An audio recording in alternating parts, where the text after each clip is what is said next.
যেসব বাংলাদেশি ভাইরা বলছে ভারত বর্ষার সময় ফারাক্কার বাঁধ থেকে প্রচুর পরিমাণে জল ছেড়ে বাংলাদেশে বন্যার সৃষ্টি করে, তাদেরকে বলছি এই যে বাঁধটা দেখছেন, এটা হচ্ছে ঝাড়খণ্ডে একটা ছোট্ট নদী স্বর্ণরেখা নদীর উপরে এই বাঁধটি তৈরি করা।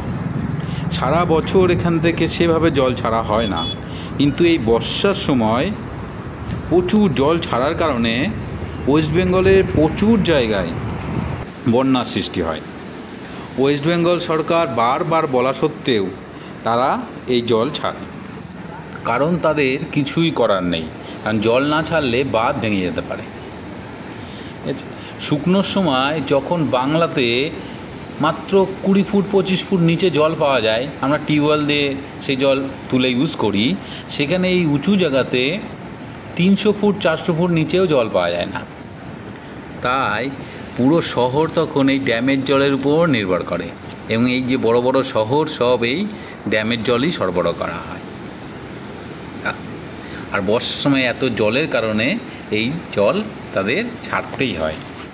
তাই অযথা ভারতকে দোষারোপ না করে পরিস্থিতি বোঝার চেষ্টা করুন।